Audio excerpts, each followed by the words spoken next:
तो स्वागत है आप सभी लोगों का मेरे चैनल पर। आज हम बात करने वाले हैं क्वांटम कंप्यूटर के बारे में। तो पहले जान लेते हैं ये होता क्या है। तो ये एक डिवाइस है जो कंप्यूटर पर कंप्यूटेशन परफॉर्म करता है बाय क्वांटम मैकेनिकल फिनोमिनाज। इसमें हम दो फिनोमिनाज की बात करेंगे। पहला है सुपरपोजिशन। सिंपल भाषा में समझे तो सुपरपोजिशन का मतलब होता है कि एक ही स्टिमुलाई से हम डिफरेंट डिफरेंट सोल्यूशन जो है फाइंड कर सकते हैं, या फिर डिफरेंट डिफरेंट मल्टीपल जो है सिचुएशन जो है फॉर्म, या फिर उनके सोल्यूशन प्रोवाइड जो है निकाल सकते हैं।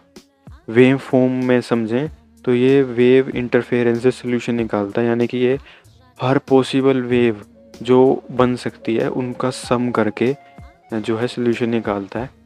क्वांटम कंप्यूटिंग को समझें तो ये क्यूबिट्स यानी कि यूनिट ऑफ इंफॉर्मेशन जो क्वांटम कंप्यूटर समझता है, क्यूबिट्स जो हैं वो यूज़ करते हैं सुपरपोजिशन का टू कंबाइन करने के लिए 0 एंड 1, यानी कि होना और ना होना एक ही टाइम पर ये कंप्यूट कर सकता है। उसके एक तरीके से आप समझ सकते हैं कि फ्यूचर फाइंड करने में हेल्प करता है।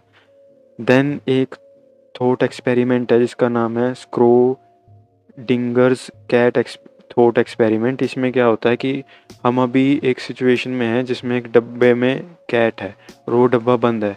अगर हम डब्बा खोलते हैं तो ही हमें पता चलेगा कि बिल्ली जो है मरी हुई है या फिर ज़िंदा है उस डब्बे के अंदर।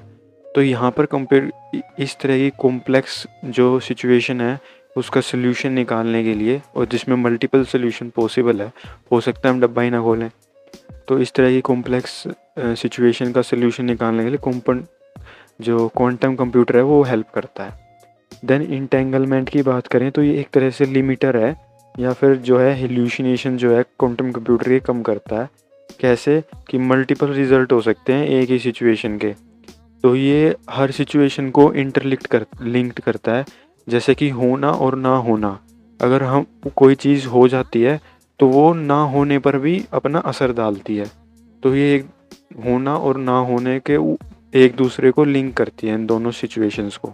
देन बात करें तो क्वांटम कंप्यूटर क्लासिक कंप्यूटर से कैसे अलग है, तो इसमें है कि पैरेललिज्म एट एप्टीट्यूड लेवल, यानी कि ये बहुत सारे जो है सोल्यूशन दे सकता है, बहुत सारी जो सिचुएशन है वो एक साथ हैंडल कर सकता है जो नॉर्मल कंप्यूटर नहीं कर सकता, क्योंकि नॉर्मल कंप्यूटर जो है वो स्पेसिफिक काम ही कर सकता है, यानी कि एक ही सिचुएशन को जो है हैंडल कर सकता है।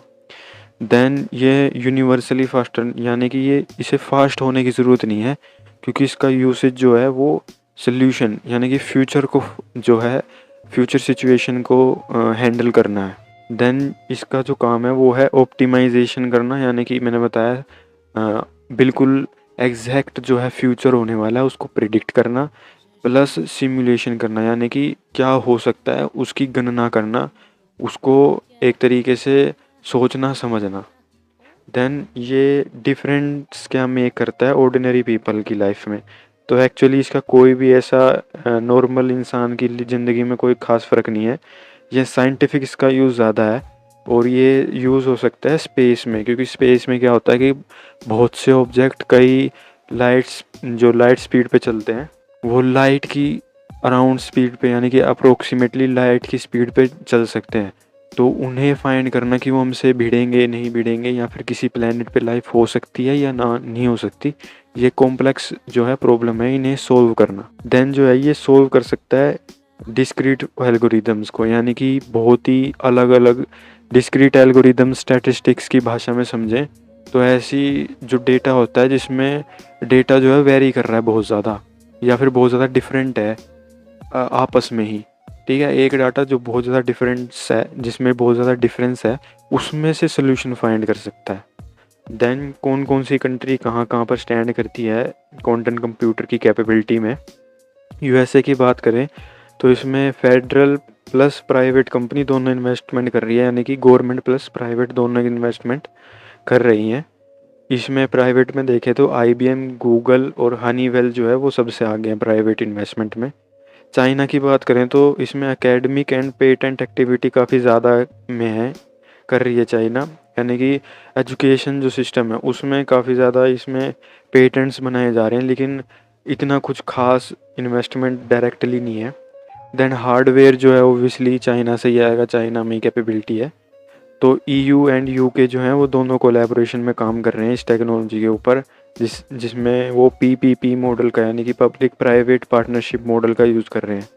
जापान की बात करें तो वो 256 क्वाड बिट सिस्टम का यूज़ कर रहे हैं, जो फुजित्सु एंड रिकन्स जो कंपनी है उन्होंने बनाया है मिलकर, और ये 1000 से ज़्यादा क्यूबिट्स का टारगेट लेके चल रहे हैं कि 1000 से ज़्यादा क्यूबिट्स का इन्हें क्वांटम कंप्यूटर बनाना है। देन कंक्लूज़न की बात करें तो अभी जो नीड है वो है कि हम क्रिटिकल सिस्टम को माइग्रेट करें पोस्ट क्वांटम क्रिप्टोग्राफी में। जो ये होता क्या है, पोस्ट क्वांटम क्रिप्टोग्राफी, जिसे हम PQC भी बोलते हैं। ये जो है वो क्रिप्टोग्राफिक एल्गोरिदम है जो डिज़ाइन की गई है as an security against powerful quantum computers. यानी कि अभी जो क्वांटम कंप्यूटर्स हैं वो इनक्रिप्टेड डाटा को जो है वो अनलॉक कर सकते हैं with the help of certain methods जिनको हम RSA एंड ECC बोलते हैं। तो डेटा जो प्राइवेसी है उस पर भी खतरा है। देन ये जो है कॉम्प्लीमेंट्री है, यानी कि इसे बनाना ना बनाना कंट्री के ऊपर डिपेंड करता है, लेकिन इसकी कैपेबिलिटी होनी चाहिए, खास करके इंडिया जैसी कंट्री के पास, क्योंकि हम स्पेस में जो है हमारी प्रेजेंस है। देन इसके जो थ्रेट्स हो सकते हैं वो है कि ये शोर्स एल्गोरिदम, यानी कि मैथमेटिक्स में काफ़ी ज़्यादा ही अच्छा है अगर बात करें नॉर्मल कंप्यूटर के मुकाबले। देन इसमें जो है वो हार्वेस्ट नाउ डिक्रिप्ट लेटर, जिसे हम HNDL भी बोलते हैं। इसमें होता क्या है कि हम इनक्रिप्टेड इन्फॉर्मेशन को आज स्टोर करते हैं एंड देन उसको डिक्रिप्ट करते हैं फ्यूचर में, यानी कि फ्यूचर में हम उसको डिक्रिप्ट कर लेंगे, क्योंकि जो इनक्रिप्ट जो डेटा होता है उसकी लैंग्वेज समझना शायद आज क्वांटम कंप्यूटर के लिए पॉसिबल नहीं है, लेकिन फ्यूचर में क्वांटम कंप्यूटर हो सकता है कमर्शियली अवेलेबल हो, इंडिविजुअल के पास हो, तो वो उस डेटा को पढ़ सकते हैं। हालांकि मेरे हिसाब से ये काफ़ी बड़ी कंसर्न नहीं है, क्योंकि आज का डेटा कितना ही इंपॉर्टेंट होगा फ्यूचर के लिए। तो इतना ही था आज की वीडियो के लिए। अगर आपको वीडियो अच्छी लगी तो like share and subscribe my channel.